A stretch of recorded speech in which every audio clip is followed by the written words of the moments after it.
7.1 प्रस्तावना। विख्यात अर्थशास्त्री साइन कुलमेट ने किसी देश की आर्थिक विकास की परिभाषा देते हुए लिखा था कि अपनी जनसंख्या को वित्तीय श्रमिक वस्तुओं की बढ़ती मांग आपूर्ति करने की क्षमता में दीर्घकालीन वृद्धि, यह बढ़ती मता विकास की प्रौद्योगिकी उसकी मां को पूरा करने के लिए संस्वागत और वैचारिक स्तर पर होती है। आर्थिक विकास के 3 पटक माने जाते हैं। ये है पूनी संधय जनादेह प्रौद्योगिकी की प्रति। आर्थिक विकास के मूल आधार ऐसे गुणता वृद्धि में सहायक हो तथा संसाधनों की संख्या में वृद्धि कर सको। कुछ थोड़े से देश ऐसे हैं जिन्होंने आर्थिका विकार का उच्च सार प्राप्त कर लिया है, विकसित देश, जबकि अन्य अनेकों देशों के विकास का सार काफी नीचा है, विकासशील देश। विशास्वर यह असमानता प्राय उस आर्थिक विभाजन की सूझा है जो विरार के औद्योगिक व विकसित देशों तथा दक्षिण के विकासशील देशों के बीच है। दक्षिण के विकासशील देश उत्तर पर प्रायः यह आरोप लगाते हैं कि चंद अंतर्राष्ट्रीय संस्थाओं पर दबाव वारसी है जो उत्तर के साथ पक्षपात करती हो। उदारीकरण तथा भूममालीकरण के इस युग में चुनौती यह है कि यदि सतत विकास प्राप्त करना है तो इस खाई को पाटना होगा।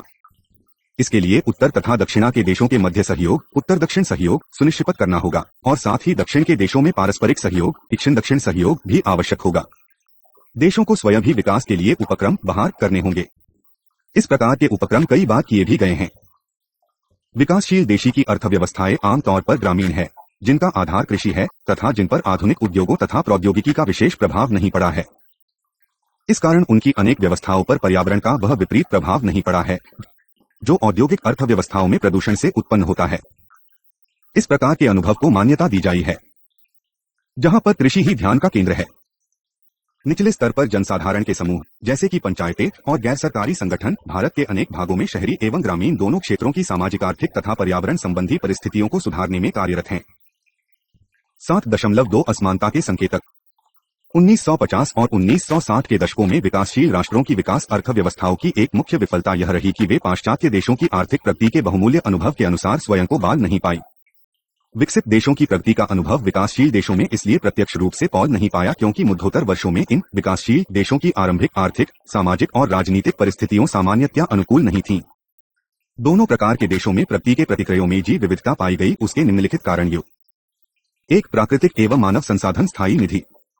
विकसित देशों की अपेक्षा विकासशील देशों के प्राकृतिक संसाधनों की धरोहर कहीं अधिक है, परंतु उनके पास उन संसाधनों का प्रयोग करने के सरापन या प्रौद्योगिकी नहीं है। जैसा कि लैटिन अमेरिका और अफ्रीका के कुछ भागों में जहां प्राकृतिक संसाधनों की अपार धरोहर है में देखा गया है कि वहां पर बहुराष्ट्रीय निगमों की सहायता से कुछ शक्तिशाली देश संसाधनों के व्यापक उपयोग का कार्य कर रहे हैं। निपुण प्रशिक्षण प्राप्त मानव संसाधनों की धरोहर के संदर्भ में यह अंतर और भी व्यापक है। प्राकृतिक संसाधनों को उच्च मूल्य के उत्पादों में परिवर्तित करने की किसी देश की क्षमता उसको अर्मिक बल की निपुणता पर निर्भर करती है। विकासशील देशों की जनता कम शिक्षित है, कम प्रशिक्षित है तथा विकसित देशों की तुलना में क्रम अनुभवी है।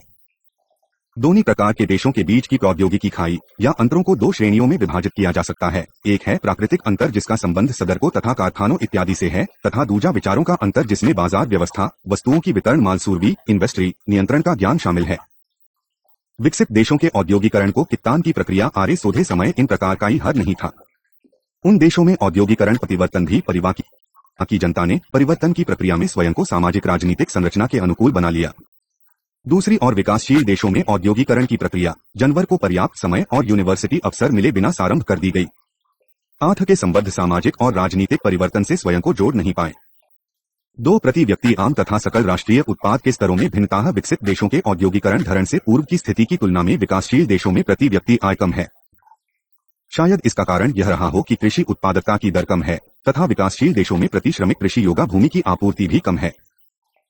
इसका अर्थ हुआ कि गैर कृषि क्षेत्र की अपेक्षा कृषि के क्षेत्र में नए विकसित देशों में प्रति अनेक आय औद्योगिकरण पूर्व की तुलना में काफी कम है। आधुनिक प्रगति युग के आरंभ में विकसित देशों की स्थिति लाभप्रद थी, चाहे उनकी वित्तीय स्थिति भी अच्छी थी, तथा वे इस स्थिति में हैं कि वे अपने और विकासशील देशों की आय के अंतर को और भी बढ़ा सकें, खाई और भी गहरी कर सकें। विकासशील देशों ने अपना औद्योगिकरण अंतर्राष्ट्रीय प्रति व्यक्ति आय स्तर से भी नीचे से आरंभ किया था। इस कमजोर स्थिति ने उनके आर्थिक विकास को और भी धीमा कर दिया। 3. जलना के अंतः अधिकांश विकासशील देश उष्णकटिबंधीय अथवा उष्णकटिबंधीय जलवायु क्षेत्र में स्थित है। इसके कारण उनके प्राकृतिक संसाधनों की विविधता उल्लेखनीय है। ऐसा देखा गया है कि विकसित देश अधिकतर ऐसे क्षेत्रों में स्थित हैं जो मध्यम जलवायु वाले हैं। औद्योगिकरण के प्रतिरोगों तथा संबंधित जीवन शैली पर जलवायु का प्रभाव पड़ता है। विकासशील देशों की गर्मी तथा उमस का प्रभाव उनकी भूमि की गुणवत्ता पर विपरीत पड़ता है तथा उनकी वस्तुओं पशुओं के स्वास्थ्य एवं श्रमिकों के कमजोर होते स्वास्थ्य पर भी जलवायु का विपरीत प्रभाव पड़ता है। यह एक अन्य कारण है जिसने विकसित देशों की आर्थिक प्रगति की दर को विकासशील देशों तक समान मात्रा में नहीं पहुंचने दिया। 4 जनसंख्या आकार वितरण और विस्तार। विकसित देशों में उनके विकास से पूर्व तथा प्रगति को आरंभिक वर्षों में जनसंख्या वृद्धि मंद गति से हुई। जैसे जैसे उन देशों में औद्योगिकरण होता गया वैसे वैसे मृत्यु दर में कमी तथा जन्म दर में मंद गति से वृद्धि हुई, परंतु साथ ही उनकी आप में भी वृद्धि हो रही थी। अतः इन देशों में प्राकृतिक जनसंख्या वृद्धि दर में 2% प्रतिवर्ष से अधिक बढ़ोतरी नहीं हुई। इसके विपरीत विकासशील देशों में जनसंख्या वृद्धि 2.2% प्रति वर्ष की दर से हो रही है। तालिका 7.1। इस कारण अधिकांश विकासशील देशों में प्रति व्यक्ति कृषि योग्य भूमि की उपलब्धि की स्थिति खराब हुई है। ऐसा न केवल विकसित देशों की तुलना में कम है बल्कि औद्योगिकरण पूर्व वो चरण से भी कम ही है।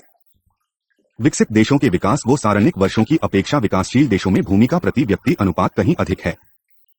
5 आर्थिक नीतियां। आर्थिक नीतियों तथा उपाय विश्वस के प्रतिरूपों निर्देशों और विकारावर को पूंजी निवेश की संरचना तथा प्रौद्योगिकी के चयन के द्वारा प्रभावित करते हैं। विकसित देशों तथा विकासशील देशों की आर्थिक नीतियों के महत्वपूर्ण अंतर की स्वीकार करना पड़ेगा। इस प्रकार आंतरिक व्यापार नीतियों पर आधारित उत्पाद को प्रभावित करती हैं। यह उत्गय प्रक्रिया किसी चयन की गई प्रौद्योगिकी के उत्पादन के कुल कार्य का निर्धारण करती है। भारत के संदर्भ में स्वतंत्रता के पश्चात सरकार ने आर्थिक राष्ट्रवाद एवं आर्निर्मा की विचारधारा को अपनाया। सरकार ने भूमंडलीय अर्थव्यवस्था के मातीचानों संबद्ध नहीं किया। 1980 के दशक तक 3 दशकों में सकल घरेलू उत्पाद में मात्र 1.5% की प्रगति दर्ज की गई। इसके अतिरिक्त सरल बजट के वाची प्रेरामा गईस ने सार्वजनिक क्षेत्र पर रुकामदेह लगाई, औद्योगिक लाइसेंसिंग की नीतियों अपनाई जिसने मुकल्ले वाले बाजार की संरचना की क्षमता की रचना की, बाजार यो संकेतों और आपस में लीलापन सत्वस्त किया ताकि माय तलाश करने वाले आचरण को बढ़ावा मिले। पूंजी चरपति के थे परंतु अनिश्चित अनुपात ने आर्थिक विकास दर को सीमित कर दिया। यद्यपि प्रौद्योगिकी की क्षमता का निर्माण किया गया तथापि 1991 से इस नीति के परिणामों में परिवर्तन हुए हैं। वे थे: 1 निर्यात बढ़ाने के स्थान पर आयात की सीमित रखने पर ध्यान केंद्रित रखा गया। स्वयं को अंतर्राष्ट्रीय प्रतिस्पर्धों से अलग कर लेने के कारण प्रतिस्पर्धा की अंतर्राष्ट्रीय भावना कमजोर हो गई। विकसित देशों की अंतर्राष्ट्रीय प्रतिस्पर्धा पर आधारित अर्थव्यवस्थाओं तथा भारत की स्थिति में प्रौद्योगिकी का अंतर बढ़ता गया। ऊपर तालिका 7.1 में जिन असमानताओं को दर्शाया गया है चनों द्वारा विकसित देशी वो यथार्थ वितरण दृष्टि से विकास के कुछ महत्वपूर्ण संकेत मिलते हैं। जैसा कि देखा जा सकता है, सबसे कम विकसित देशों लेंट डेवलपिंग कंट्रीज की विशेषता है जनसंख्या की उच्च वृद्धि दर और घनत्व, निचली आयु, जीवित रहने की अपेक्षा तथा न्यूनतम सकल घरेलू उत्पाद। विकसित देशों के संकेत सूचक वहां पर प्रौद्योगिकी का अधिक उपयोग, अधिक निर्यात तथा बहता हुआ प्रत्यक्ष विदेशी पूंजी निवेश दर्शाते हैं। 7.3 विकास और पृथक्करण। द्वितीय विश्व युद्ध के पश्चात 1950 के दशक में विकसित और विकासशील दोनों देशों में आर्थिक प्रगति का युग आरंभ हुआ, परंतु विकासशील देश शीघ्र ही पीछे रह गए। विकसित देशों ने पूंजीवाद के संख्यागत ढांचे को पुनर्जीवित किया तथा अंतर्राष्ट्रीय अर्थव्यवस्था का उदारीकरण हुआ। गैर कृषि क्षेत्र में कम सीमा शुल्क की नीतियों तथा आर्थिक सहयोग और विकास के संगठन पर कुछ मात्रात्मक प्रतिबंधों में अंतर्राष्ट्रीय व्यापार में तेजी से विस्तार किया। आर्थिक सहयोग और विकास संगठन OECD देशी में निम्नलिखित तथ्य स्थापित हुए: उत्पादकता कम चरणीय स्तर, अनुसंधान और विकास की द्वारा नवनिर्माण, तीव्र गति से पूंजी का संचय, अच्छे कार्यरत बाजार, बढ़ती मांग, मानव संसाधन विकास की उच्च दर, सरकारों द्वारा रोजगार के उच्च स्तर को बनाए रखना। दूसरी ओर विकासशील देशों ने, जिनमें से अनेक 1950 के दशक में स्वतंत्र हो गए थे, विकास की दोहरी संरचना अपनाई। विकास के प्रारंभिक चरणों में मूल निर्यात में उल्लेखनीय वृद्धि हुई। धीरे धीरे इसमें कमी होने लगी तथा संरचना में परिवर्तन करके मूल वस्तुओं तक निर्यात की अपेक्षा उत्पादन को स्तर में गिरावट आई। दूसरा प्रभाव इन देशों में जनसंख्या विकारा का पड़ा। शहरीकरण की तीव्र गति और शिक्षित बेरोजगार युवकों की संख्या में वृद्धि एक विचित्र विशेषता बन गई। कृषि उत्पाद में तेजी से वृद्धि नहीं हुई, इसलिए आंतरिक अनाज की कमी को दूर करने के लिए विदेशों से सस्ता अनाज आयात करना पड़ा। कृषकों को दी जाने वाली सहायता राशि इंसेंटिव्स को जानबूझकर कम संस्था गया ताकि नगरों में उपभोक्ताओं तथा कारखानों में निर्मित वस्तुओं को कम मजदूरी पाने वाले श्रमिकों को सस्ते मूल्य पर खाद्यान्न उपलब्ध कराया जा सके। कारखानों में निर्माण कार्य में बाहर से आयात की गई प्रौद्योगिकी का उपयोग किया गया क्योंकि वे स्वयं अपनी प्रौद्योगिकी का विकास नहीं कर सके। विदेशी प्रौद्योगिकी जिसमें अतिनिपुण परंतु कम संख्या में श्रमिकों की संख्या को काम पर नहीं लगाया जा सका। संक्षेप में निम्नता और असमानता की व्याप्ति, यूनिवर्सिटी, आर्थिक द्वयात्मकता, ड्यूअलिज्म, ग्रामीण विकास पर ध्यान न दिया जाना, पूंजी पर निर्भर विकारा, शिक्षा तथा सामाजिक सेवाओं में शहरी झुकाव का प्रावधान, तीव्र गति से बढ़ती जनसंख्या, निर्धनों को मिलने वाली कमजोर संस्थागत सहायता, आय के वितरण में असमानता, उत्तर दक्षिण विभाजन एवं सीमा शुल्क और व्यापार संबंधी सामान्य समझौता GATT general agreement on tariffs and trade GATT द्वितीय विश्व युद्ध के पश्चात जब अधिकांश विकासशील देशों ने स्वतंत्रता प्राप्त की तब यह आशा की गई थी कि सीमा शुल्क एवं व्यापार के सामान्य समझौते गैट गट का समुदाय विभिन्न क्षेत्रों जैसे पाक पूंजी निवेश विज्ञान और प्रौद्योगिकी में आर्थिक प्रगति और विकास को गति प्रदान करेगा ताकि सभी देश लाभान्वित हों। परंतु वैश्विक व्यापार के संदर्भ में उत्तर के विकसित देशों ने दक्षिण के अल्पविकसित देशों पर अपना वर्चस्व बनाए रखा। विश्व व्यापार को नियमित करने के लिए इस प्रकार के नियम बनाए गए जो विकसित देशों के हितों में थे। आर्थिक विकास के क्षेत्र में उत्तर और दक्षिण को बीच जो अंतर था या इसी प्रकार के जो अंतर संसाधनों के उपयोग के विषय में और प्रौद्योगिकी के विकास के संदर्भ में थे वे सब पूर्ववत बने रहे। विकासशील देशों पर लगातार इस बात के लिए दबाव डाला गया कि वे अपनी आर्थिक कार्यनीतियों में परिवर्तन करें ताकि विदेशी पूंजी की आकर्षित किया जा सके तथा बहुराष्ट्रीय निगमों ट्रांसनेशनल कॉरपोरेशंस TNCs प्रभाव उनकी अर्थव्यवस्थाओं पर बना रह सके। 1940 के दशक में ब्रिटेन तथा संयुक्त राज्य अमेरिका ने यह अनुभव किया कि ऐसी अंतर्राष्ट्रीय वित्तीय व्यवस्था स्थापित करने की आवश्यकता थी ताकि एक मुक्त विश्व अर्थव्यवस्था स्थापित हो सके और अंतर्राष्ट्रीय व्यापार प्रगति और विकास में अभिवृद्धि हो सके। मूल का है इसका उद्देश्य विश्व युद्ध के पश्चात यूरोप के देशों तथा जापान का पुनर्निर्माण करना था। इस समझौते पर 44 देशी ने हस्ताक्षर किए थे तथा इसके परिणामस्वरूप 3 संस्थाओं का जन्म हुआ, अंतर्राष्ट्रीय मुद्राकोष IMF, विश्व बैंक तथा तत्पश्चात गैट व्यवस्था के अंतर्गत सदस्य देशों ने व्यापार प्रतिबंध कम करने पर सहमति व्यक्त की और यह स्वीकार किया कि वे व्यापार के प्रबंधन के लिए अनुचित उपाय नहीं करेंगे। गैट का उद्देश्य ही था स्वतंत्र पूर्व उचित व्यापार सुनिश्चित करना तथा बिना किसी भेदभाव के बाद की व्यवस्था मना। बिल्लो मार्ता द डिलन राउंड 1947 से 61 ने सीमा शुल्क में 73% की कटौती, कैनेडी वार्ता कैनेडी राउंड 1963 से 67 के परिणाम से व्यापार प्रतिबंधों में 33% की कमी आई। विकासशील देशों से किया जाने वाला वरीयता आधारित निर्यात भी कम। टोक्यो वार्ता टोक्यो राउंड 1973 से 759 में उदारीकरण के और अधिक प्रयास किए गए, परंतु उसमें विशेष उच्चावर्धक परिणाम नहीं निकले। यह निर्णय किया गया कि औद्योगिक उत्पाद पर सीमा शुल्क कम किया जाए, कृषि व्यापार का उदारीकरण किया जाए तथा किसी देशों और उनके निर्यात को और अधिक सुविधाएं दी जाए। अंत में 1906-94 उसने वार्ता उर्गन्य राउंड में प्रयास किया गया कि आघात संबंधी फोटो तथा सहायता बडीज को कम किया जाए या उसका पूरी तरह उन्मूलन किया जाए। इस पश्चात कृषि संबंधी सेवाओं संबंधी पार संबंधित बौद्धिक संपत्ति अधिकार ट्रिप्स और व्यापार संबंधित पूंजी निवेश उपाय ट्रिम्स समझौते भी किए गए। इस वार्ता का एक महत्वपूर्ण परिणाम यह हुआ कि मेट यावरना की समाप्त कर उसके स्थान पर विका व्यापार संगठन WTO की स्थापना की गई। गैट और उसकी कमजोरियों। चाहे गैट को कुछ थोड़ी बहुत सफलता मिली, फिर भी शुरुआत्मक प्रवृत्तियों प्रोटेक्शनिस्ट टेंडेंसीज को पराजित करने का लक्ष्य प्राप्त नहीं किया जा सका। गैट की संस्थागत कमजोरियों के कारण विविध राष्ट्रीय हितों की रक्षा करने का जिसका कार्यक्रम पूरा नहीं हुआ। जिसका यह मूल या प्रारंभिक स्तर कमजोर हुआ था कि यह बाजारों के उदारीकरण के संबंध में राष्ट्रों के लिए नियम बनाएगा। सबसे अधिक वरीयता प्राप्त राष्ट्र मोस्ट फेवर्ड नेशन वो सिद्धना मात्रात्मक प्रतिबंधों को दूर करने तथा गैर भेदभाव आधारित नियमों पर गैट स्थिर नहीं रह सका। स्वतंत्र तथा सामय व्यापार के सिद्धांत के साथ बार बार समझौता करना पड़ा। कृषि क्षेत्र में जो विकासशील देशों के लिए सबसे महत्वपूर्ण क्षेत्र है, अनेक नियम अप्रभावी हो गए क्योंकि एक के बाद एक विकसित देशों ने कृषि संबंधी अनुशासन की अवहेलना करनी शुरू कर दी। गैट बाध्यकारी समझौतों के साथ असहयोग करने का मंच बन गया। विभिन्न राष्ट्र अपनी पारंपरिक राजनीतिक और आर्थिक संरचना में परिवर्तन करने के लिए तैयार नहीं थे। विकसित देशों में भी संयुक्त राज्य अमेरिका, जापान तथा यूरोपीय संघ की पारस्परिक प्रतिस्पर्धा ने गैट मंच पर आम सहमति पर पहुंचना असंभव कर दिया। सभी देशों पर समान नियम लागू कर पाने से अनेक समस्याएं उत्पन्न हो गई।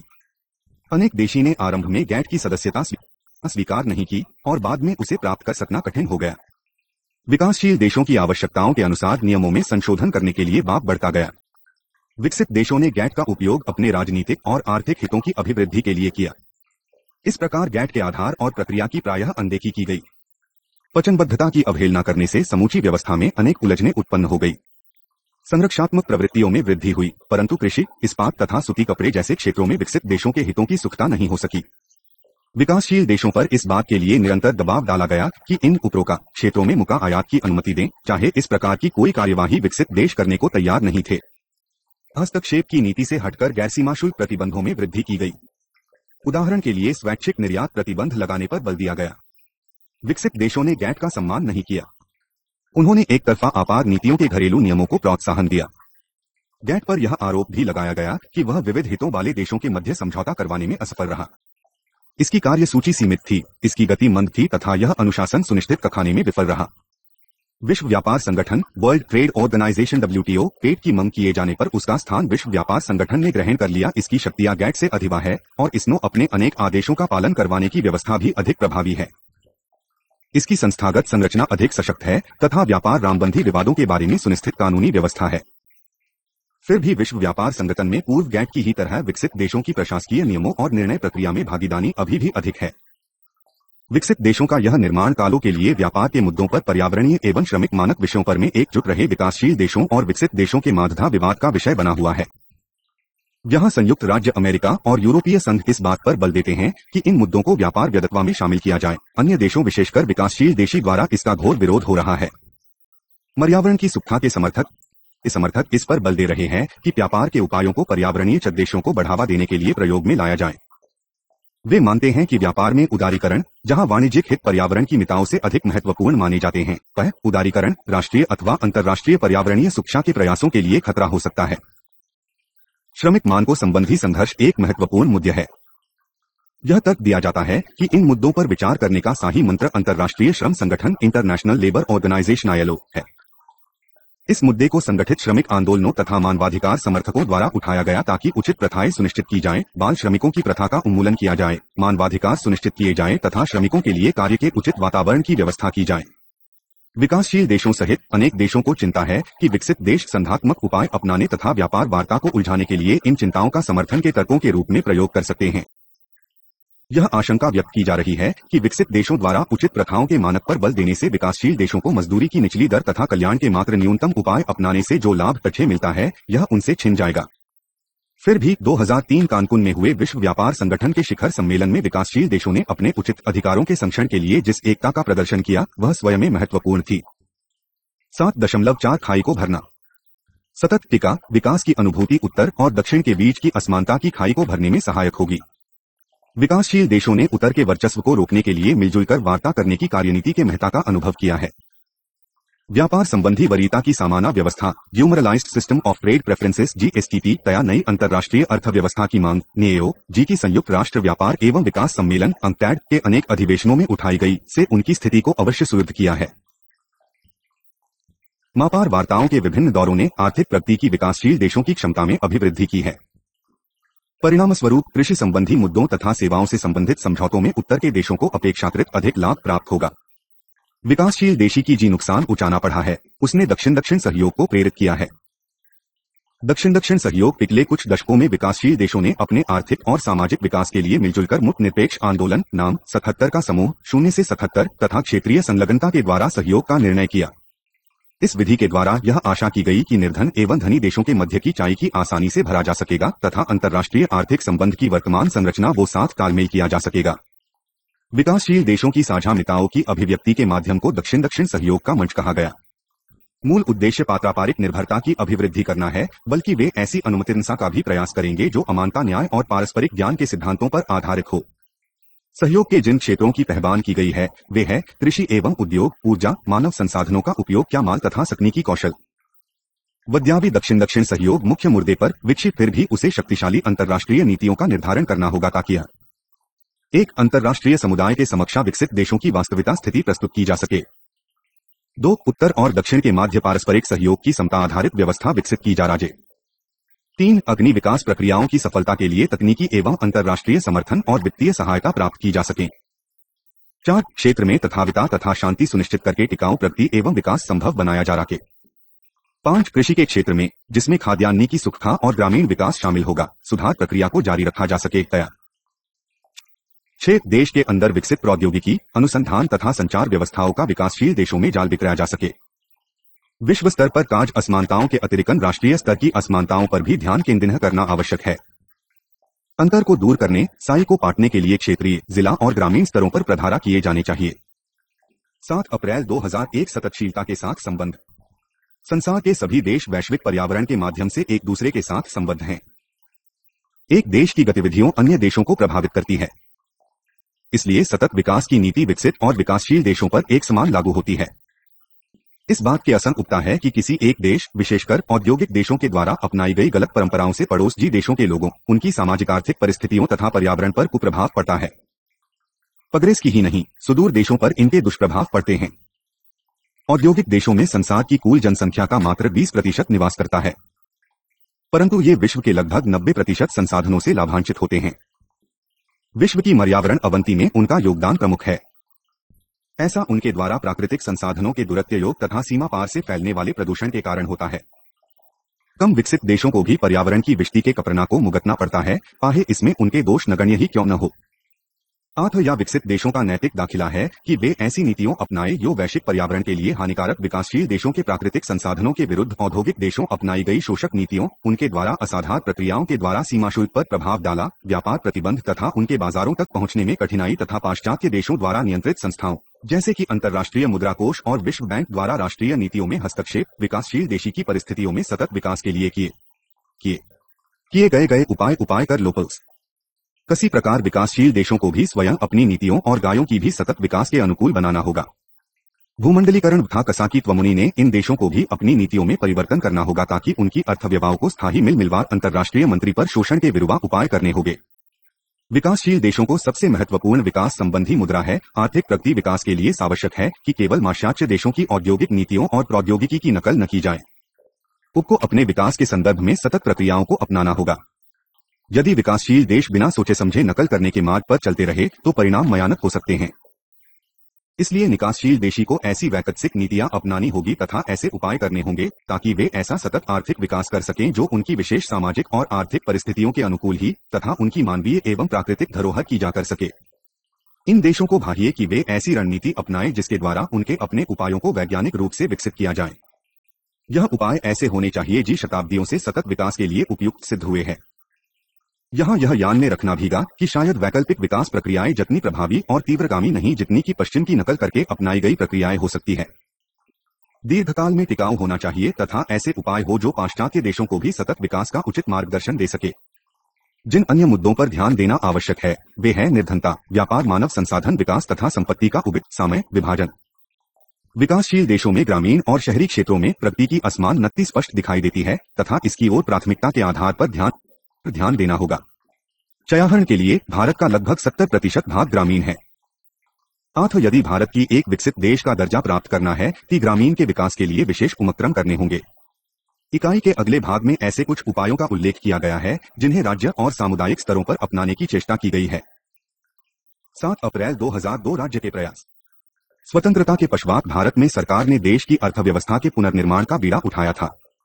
पंडित नेहरू के नेतृत्व में सरकार ने पंचवर्गीय योजनाओं के द्वारा जो विकास प्रक्रिया आरंभ की वह मिश्रित अर्थव्यवस्था, निजी क्षेत्र को प्रोत्साहन देने तथा जनसंख्या को मजबूत हस्तक्षेप और सार्वजनिक क्षेत्र के औद्योगिक आधार के सिद्धांतों पर आधारित थी।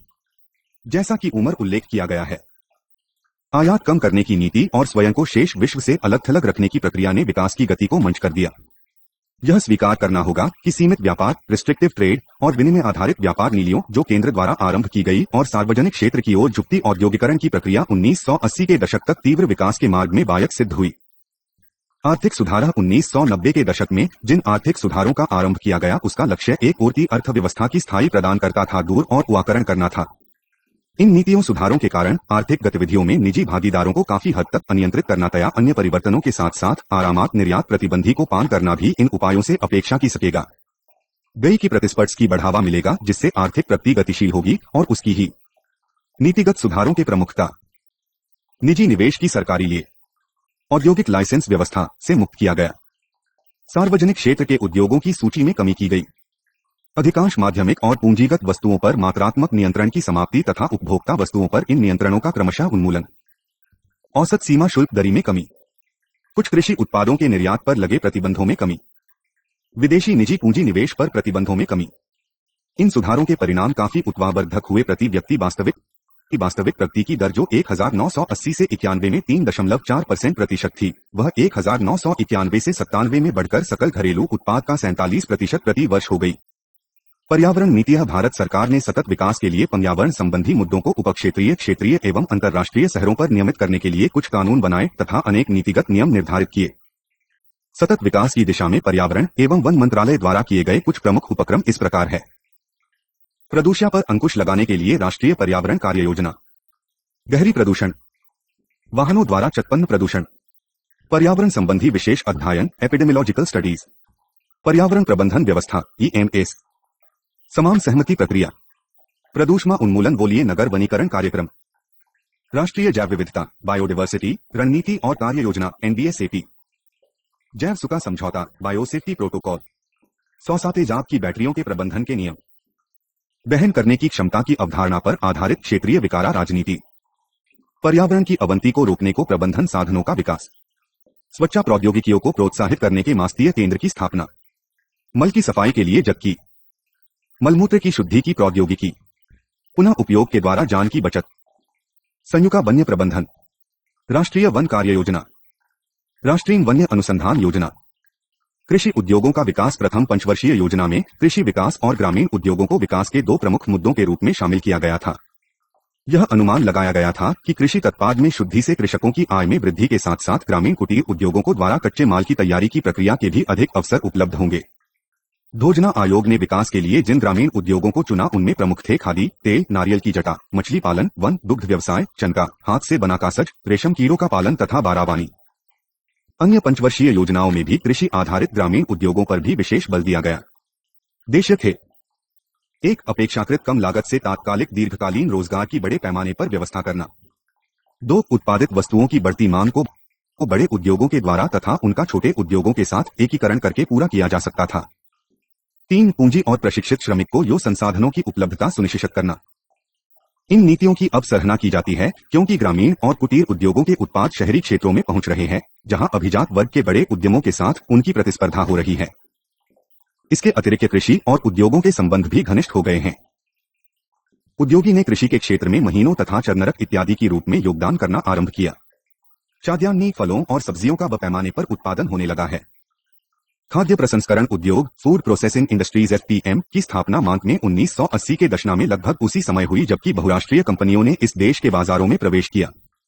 80 के दशक के अंत में खाद्य प्रसंस्करण उद्योग में निजी विदेशी पूंजी निवेश की सरकारी नीति में परिवर्तन करके काफी कम कर दिया गया। खाद्य प्रसंस्करण उद्योग मंत्रालय की स्थापना ऐसा महत्वपूर्ण कदम था जिसने बहुराष्ट्रीय कंपनियों के प्रदेश को सरल बनाया तथा भारतीय कंपनिधि की खाद्य प्रसंस्करण में भागीदारी बढ़ाई। खाद्य प्रसंस्करण मंत्रालय ने ग्रामीण क्षेत्रों में व्यय की आवाज उपलब्ध करवाने का प्रयास किया। विशेषकर महिलाओं के लिए बेरोजगारों के लिए प्राथमिक उत्पादों के विकास के द्वारा रोजगार प्रबंध करने का निर्णय किया। पिछले 3 वर्षों की अपेक्षा चल 7 वर्षों में प्रसंस्करण उद्योग के साथ विदेशी सहयोग लगभग 2.5 गुना बढ़ गया। उदाहरण के लिए पेप्सी ने पंजाब कृषि उद्योग निगम के साथ सहयोग से कार्य करना स्वीकार किया और टाटा में शीतल पेय घनीभूत कॉन्सेंट्रेट के साथ मिलकर टमाटर का जूट इत्यादि बनाने की व्यवस्था की। सान The People's एकीकृत ग्राम विकास कार्यक्रम विश्व बैंक में ग्राम विकास की परिभाषा इस प्रकार की है कि यह ग्रामीण क्षेत्रों को निवासी कम आय वाली के जी में सुधार करना जिससे कि हान विक्रमस की प्रक्रिया दीर्घकालीन राउट बस कर महात्मा गांधी ने घोषणा की थी कि राजनीतिक मुक्ति एक अर्थहीन होगी जब तक लोगों को निर्धमान नहीं निकाला जाता। उन्होंने ग्राम विकास का 13 सूत्री कार्यक्रम आरंभ किया जिसमें बुनियादी शिक्षा, ग्रामोद्योग, खादी तथा लोगों का जीवन स्तर व उठाने के लिए बंद न्यूनतम आवश्यकताएं शामिल थीं। TY स्वाधीनता के पश्चात राष्ट्रीय सरकार ने नियोजित ग्राम विकास कार्यक्रम आरंभ करने के लिए इन विचारों को अपनाया।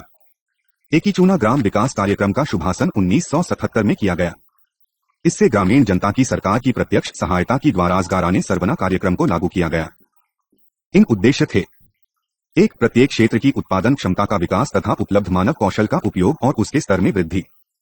2. निर्धन ग्रामवासियों के जीवन स्तर को सुधारने के लिए कुटीर उद्योगों, मुर्गी पालन, मत्स्यपालन तथा वन विकास के कार्यक्रम शामिल थे। इनके अतिरिक्त विभिन्न पंचवर्षीय योजनाओं में ग्राम विकास के लिए अन्य अनेक कार्यक्रम आरंभ किए गए। इनमें पिछड़े हुए क्षेत्रों का औद्योगिकरण, कृषि का संघन विकास, सिंचाई सुविधाओं का विस्तार, सड़कों एवं सड़क यातायात का विकास, सार्वभौमिक शिक्षा का प्रावधान, जीवन स्तर एवं जल आपूर्ति में सुधार और जनजातीय विकास के लिए नियोजन शामिल थे।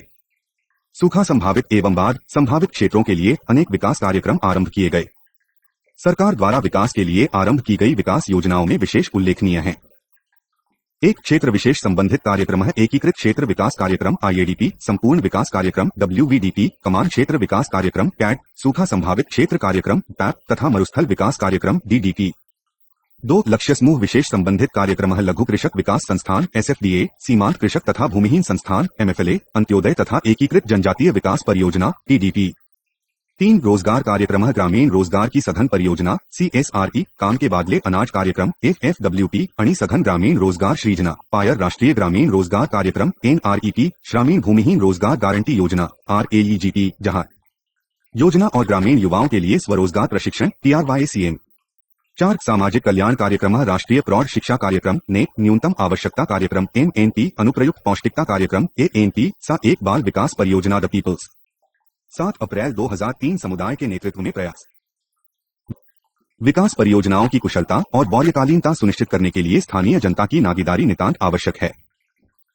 इससे आत्मनिर्भरता की श्रम को शक्ति मिली रहा था। लोकामकरण नासा ने सार्वजनिक भागीदारी से सतत विकास की पहल प्रायः समुदायों, सहकारी संस्थाओं तथा पंचायतों के माध्यम से की गई।